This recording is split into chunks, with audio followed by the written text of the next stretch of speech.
Seguimos adelante. Aquí en Entre Líneas les habíamos prometido hablar del TISA, de este tratado de intercambio de servicios que en verdad se viene negociando desde el 2012, pero que está generando mucha polémica a nivel de la interna sindical, por cierto, pero también a nivel del propio gobierno.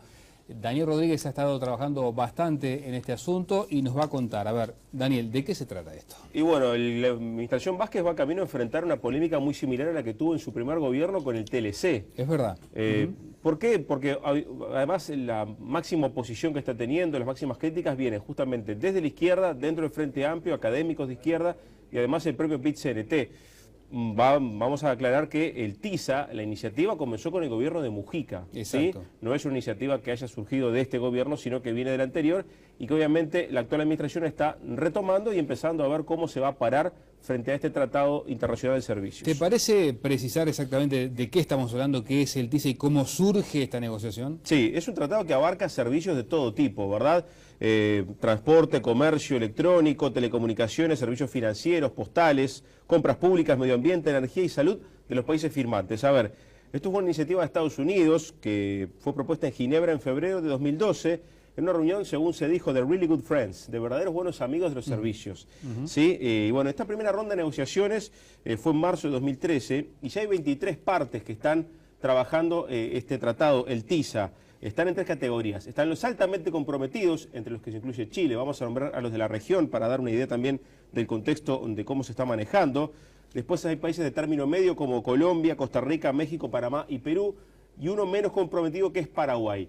Bueno, Uruguay y China plantearon su ingreso a las negociaciones y al momento fue admitido el caso de Uruguay, no así el de China, que según se dice, se sospecha que haya un verdadero compromiso de los chinos con respecto al TISA por parte de Estados Unidos y de la Unión Europea, que son los grandes promotores del TISA. ¿Y en qué instancia está Uruguay? Bueno, vamos a pararnos en cómo Uruguay entró o está ingresando al TISA, ¿verdad? De acuerdo a documentos sobre el tema, la misión de Uruguay en la Organización Mundial del Comercio en Ginebra comunicó que se solicitó el ingreso en septiembre de 2013 y se oficializó el 9 de febrero de este año, a partir de la no objeción del Congreso de Estados Unidos que tiene que ver en este tema, ¿verdad? Un dato que abonó un poco el misterio de esto fue las declaraciones recogidas por la agencia EFE del comisario europeo de comercio Karel de Gucht, que afirmó que el canciller Almagro garantizó en septiembre del 2013 que Uruguay comparte los objetivos de las negociaciones del TISA y que respetará los resultados de la negociación logrados por otros participantes y se une a ella. O sea que está dando a entender estas declaraciones que hizo en su momento este comisario de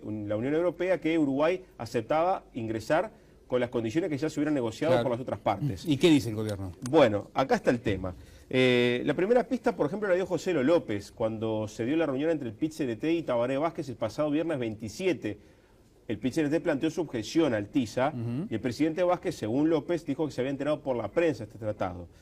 Según hablamos con gente que estuvo en esa reunión y que no quiso revelar su identidad, bueno, Vázquez lo que dijo fue que no confirmó ni desmintió el pasaje del TISA, sí dijo que iba a profundizar en el tema, pero que era una cuestión de Cancillería y que se comprometía a tener más información.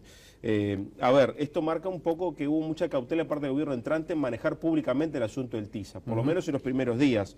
Obviamente se puso en la agenda por parte del PIT-CNT y hubo que salir a buscar justamente las opiniones del gobierno y su parecer con este tema, y de a poco van saliendo las respuestas. Hoy hablaste con el canciller. Hoy hablamos con Nick Noboa un buen rato. ¿Qué nos dijo Nick Noboa a grandes títulos? Bueno, que el tema va a ser consultado primero y obviamente conversado con la fuerza política Frente Amplio y también con el resto de los partidos, que no es una cuestión que se vaya a hacer a tapa cerrada. Es más, la frase que me dijo fue: a tapa cerrada no adherimos nada. O sea que es un tema que se va a estudiar y negociar, dijo Nick Noboa. Explicó que el sistema es con listas negativas. Uno ante el TISA pone la lista de lo que no quiere que se incluya, los servicios que no tienen que estar adentro. Y en ese caso, NIN aseguró que se van a incluir en esas listas negativas, lo que no se quiere poner en el TISA, a todos los monopolios del agua, de las telecomunicaciones, por ejemplo la telefonía básica de Antel, también el monopolio en el tema del combustible, todo eso se va a incluir, Uruguay lo va a incluir. Ahora bien, dijo, hay que ser ofensivos en otros temas donde sí queremos competir en servicios, por ejemplo servicios vinculados al agro, también el software, nos puso como ejemplo de aquellos que no se pone en ninguna lista, pero que se entiende que es importante tener una participación en un tratado que va a estar involucrando al 70% del comercio de servicios mundial. Y NIN se pregunta, bueno, ¿Uruguay puede quedar afuera de esto? Claro, ese es el razonamiento que hace el canciller ante este tema. si las condiciones no se dan, no se firma nada, desmintió que haya ya un condicionamiento previo para que Uruguay acepte lo que está negociado si quiere entrar. Es decir, lo que NIN ratificó bastante es que todo se va a estudiar, se va a analizar y si no conviene no se firma y si conviene se verá hasta dónde hay que llegar. Un dato más, Alfredo, que también investigamos hoy, hay un grupo que está asesorando a Cancillería en esto y que el tema de telecomunicaciones, no solamente la telefonía básica, sino que ha sugerido que todas las telecomunicaciones, casi todo lo que es el servicio de telecomunicaciones de Uruguay, esté en la lista negativa, que no se incluye en el TISA. Recordemos que acá hay leyes que establecen claramente que la propiedad tiene que ser de capitales uruguayos, ¿verdad? Y por lo cual un tratado de este tipo estaría liberando de tal forma los servicios que cambiaría esencialmente mucha legislación actual. Bueno, y por eso hay preocupación en el Frente Amplio, ¿no? Bueno, el diputado Daniel Cagiani, estuvimos hablando con él, dice que, bueno, obviamente un poco el tema tomó por sorpresa por cómo se fue manejando, que habló con Almagro, que fue quien inició estas conversaciones, estas negociaciones, y que Uruguay no tiene nada firmado según el ex canciller, y que si las condiciones no satisfacen no se va a estar en el TISA, un poco lo mismo que nos manifestó NIN Novoa. ¿Qué pasa? Un poco la sorpresa y la alerta viene por el lado de que no está ni Brasil ni Argentina, y por lo cual tampoco el Frente Amplio dice no se puede entrar en un tratado que termine perforando el Mercosur. Por eso han citado a NIN, lo han invitado para que vaya a la bancada a explicar en qué está la situación y cómo está parado Uruguay. ¿Y el paso siguiente cuál sería? Bueno, hay una ronda de negociaciones ahora, en breve, del 11 al 15 de abril. Según la información que había, Uruguay ya tenía que presentar ahora los diferentes servicios que se incluían o no se incluían dentro del TISA, su oferta. Bueno, NIN dijo que no es así, que no hay que ir ahora a esta negociación todavía y que incluso esto va a llevar años, que no es algo tan sencillo. Por lo cual le bajó un poco el perfil a que ya haya listas prontas para presentar. De todas formas, Cancillería, Economía e Industria están trabajando mucho en este tema con diferentes grupos que están trabajando justamente pensando en cuál va a ser la oferta de Uruguay para llegar a dar un paso más en el TISA, ¿verdad? Hay un amplio abanico de servicios, esto está claro, y lo decías recién, Daniel, hay asuntos muy sensibles para Uruguay, ¿no? Sí, acá lo vemos en otra placa, los sectores sensibles para el Uruguay. Telecomunicaciones, compras públicas y servicios públicos. Tema que en su momento fueron preocupación en el TLC con Estados Unidos, ¿verdad? Según los análisis que vienen desde el gobierno de Mujica, no desde el actual, ya del anterior, en la discusión del TISA se plantea incluir las telecomunicaciones públicas y no limitar la participación de capital extranjero, entre otros aspectos. Acá hay diferentes borradores de propuestas, por ejemplo, Estados Unidos, que está liderando esto, que haya capital extranjero con la máxima apertura posible, ¿verdad? Y no limitar este aspecto.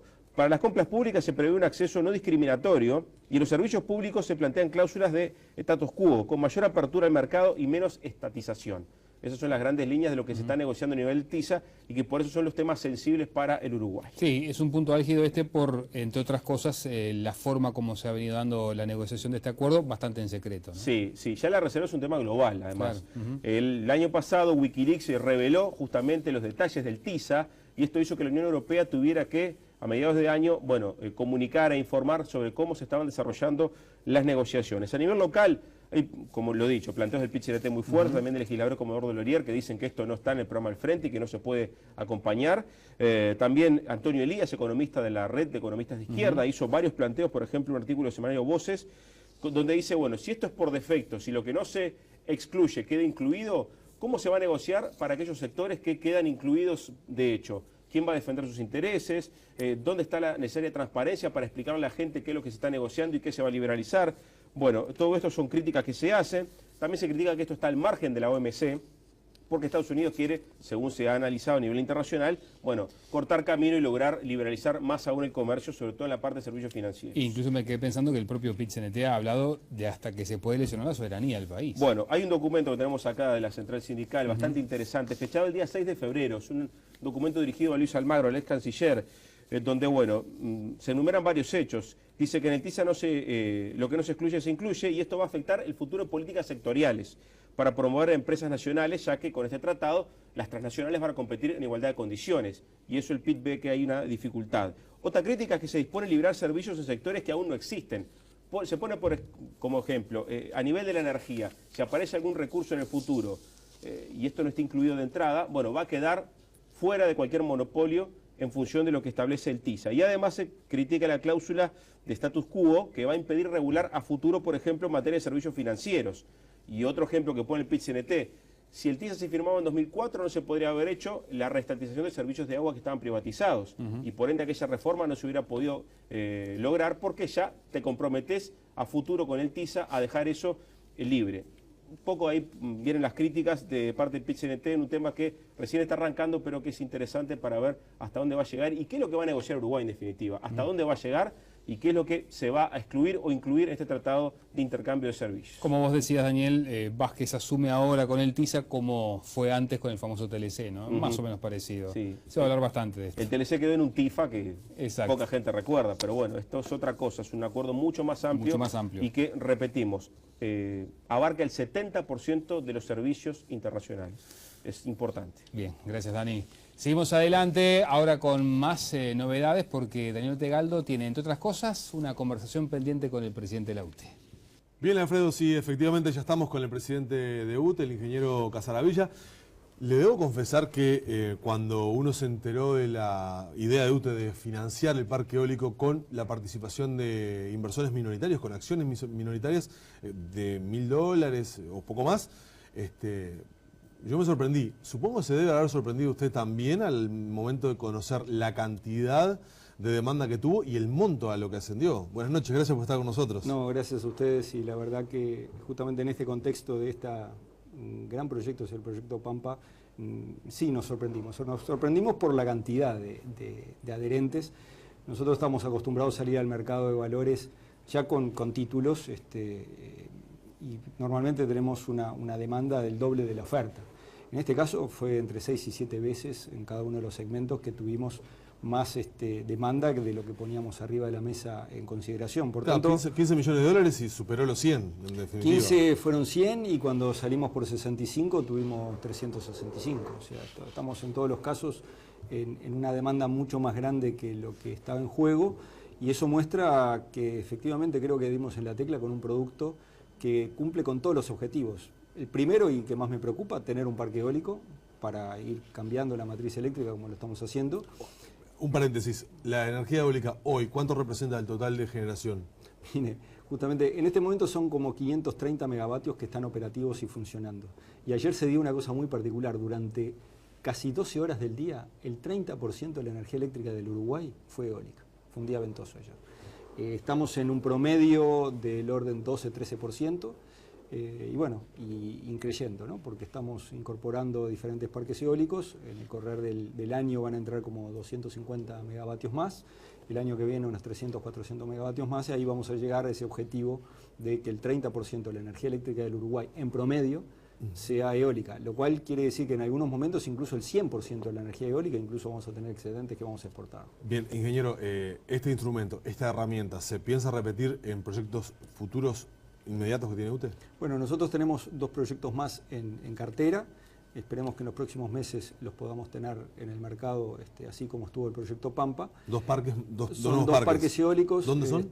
Son cerca de Valentines y cerca de Trinidad, digamos, que son 2 parques eólicos de 70 megavatios cada uno. Que de Pampa eran de 140 megavatios. Va a ser el mayor parque eólico, bueno, que ya está en construcción.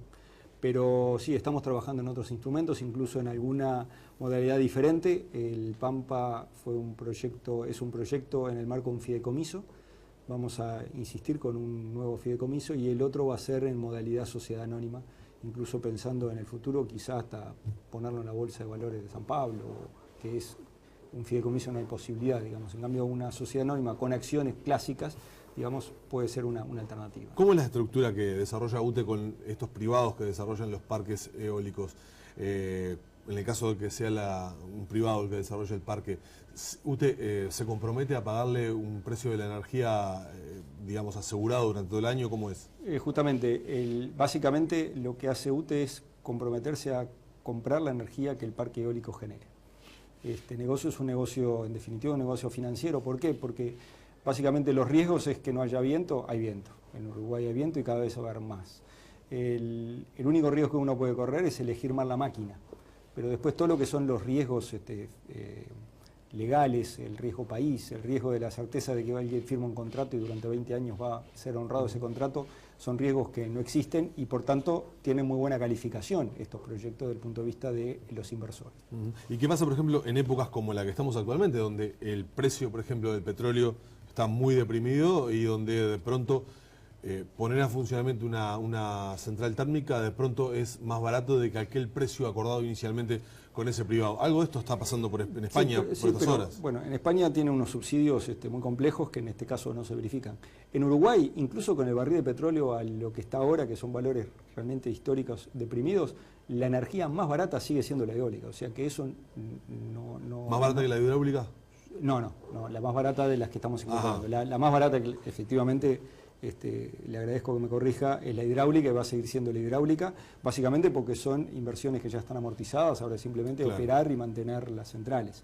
Pero desde el punto de vista de incorporación, porque la energía sigue subiendo e hidráulica no hay más para instalar más allá de algún pequeño emprendimiento que también estamos trabajando, la más barata sigue siendo la eólica por bastante. Entonces, evidentemente el mix óptimo cambia según lo que esté el barril de petróleo, pero eso cuando hicimos la planificación óptima, uno lo pone, la variable petróleo en la optimización, la pone como una variable estocástica que le dice que va a variar entre acá y acá, con un cono de incertidumbre, digamos, que es la incertidumbre que tenemos todos en el mundo. O sea que eso está, esto que está pasando estaba planificado que pasara, era una de las cosas que podía pasar, y con esa planificación nos daba que la eólica que estamos incorporando es óptima y sigue siendo óptima. Y si hoy tengo que planificar con la información de hoy, la incorporación de eólica sigue siendo importante y del volumen que estamos incorporando. Por tanto, estamos muy bien y las variaciones, digamos, del barril de petróleo, en definitiva es un dato que hay que tenerlo en observación todo el tiempo, pero que no cambia las grandes decisiones ya tomadas. Bien, justamente de eso, hacia eso iba a consultarlo, porque hay sectores productivos que han reclamado insistentemente la rebaja del precio de los combustibles, la rebaja de la tarifa eléctrica al influjo de lo que han sido las variantes en estos últimos meses, evidentemente, del precio del petróleo en cuanto a lo que es generación de energía. Y hay 2x3, se repiten informes donde se es insistente en cuanto a que el precio de la energía de la tarifa eléctrica en Uruguay es bastante más caro que el resto de los socios comerciales en la región. ¿Por qué es eso? Bueno, a ver, vamos a ver contra qué nos comparamos. Si nos tenemos que comparar contra Argentina, ahora estaba leyendo un informe, claro, con 14.000 millones de dólares de subsidio, cualquiera puede hacer manejo de las tarifas para tener esa condición de precio. Evidentemente es una lógica diferente, evidentemente el reparto de riqueza en Argentina se hace diferente a partir de los subsidios, entonces no tiene sentido compararse, porque así como no tenemos esas condiciones, tampoco tenemos el reparto de riqueza que se hace en Argentina con otra lógica. Por tanto, con Argentina no tiene sentido compararse. Con Chile y con Brasil, cuando nos comparamos, estamos a mitad de tabla. Tenemos una mitad de empresas chilenas que son más caras que Uruguay y una mitad de empresas que son un poco más baratas. Y lo mismo nos pasa con Brasil. Y la tendencia, cuando uno ve que nosotros cada vez estamos mejor en términos relativos. Evidentemente, esto es una transformación que no se logra de un día para otro. Lo que sí es verdad es que si uno mira del 2010 a la fecha, la energía eléctrica en Uruguay cada vez es más barata en términos relativos, porque siempre hemos ajustado por debajo del IPC. Y de hecho, si uno compara con respecto a diciembre del 2009, cómo evolucionaron las tarifas hasta fin del año 14, evolucionaron un 53% de lo que es el IPC. Por tanto, quiere decir que la energía eléctrica cada vez más barata. ¿Hay más para seguir trabajando? Por supuesto que sí. Estamos en el medio de una transformación. Evidentemente... ¿De qué manera se podría incidir como para que esa incidencia que tiene menor, viendo la comparación o el acompañamiento del IPC, pueda llegar y reflejarse en el bolsillo de la gente? Y bueno, ya se debe estar reflejando en la medida que hemos ajustado siempre por debajo del IPC. Evidentemente, una transformación lleva su plan de inversiones asociado, lleva su transformación que hay que seguir acompañando. Nosotros ahora hicimos una gran inversión en generación. Atrás de eso viene la inversión en transmisión, porque si no tenemos las redes eléctricas, eso no puede pasar nunca. Entonces, ahora estamos con el gran desafío de las inversiones de transmisión y, por supuesto, lo que es la gestión de la demanda, lo que es las redes inteligentes. Hay que hacer una gestión inteligente de las redes justamente para optimizar esa infraestructura en la cual hemos invertido durante estos años y tenemos que ahora potenciarla al máximo, y eso tiene que ver con la interconexión con Brasil, que muy poquito vamos a estar intercambiando energía en condiciones óptimas desde el punto de vista del beneficio mutuo de los países. Tenemos que seguir trabajando con los proyectos que estamos, la regasificadora, el ciclo combinado, la transformación de las redes eléctricas. Hay que seguir, los sectores eléctricos, incluso de un país en crisis, que no es el caso porque estamos en plena expansión, crecen y crecen y crecen y crecen y es un nunca acabar. Tenemos que estar muy atentos porque justamente tenemos que ir acompañando el crecimiento del sector con lo que crece la demanda, con lo que crece el país, con lo que crece el sector industrial, cómo crecen las interconexiones y cómo crece la demanda regional. Es un tema de estar recalculando todo el tiempo, ¿no? Bien, ingeniero, en 30 segundos en el final, 30 segundos y le pido, apelo a su poder de síntesis. El proyecto de la regasificadora, ¿qué tanto se trancó o se frustró respecto a estos avatares que ha tenido desde el punto de vista de la empresa OAS? Para nada frustrado. Este es un proyecto complejo, de los más complejos que me ha tocado participar. ¿Se encareció por todo esto? Todavía estamos en el momento de análisis de justamente de qué es lo que GNLS, que es el contratista, nos tiene para informar respecto a cómo viene retrasado en el proyecto. Objetivamente está retrasado el proyecto. Es un proyecto que tiene un contrato muy complejo, que nos tenemos que ceñir a él.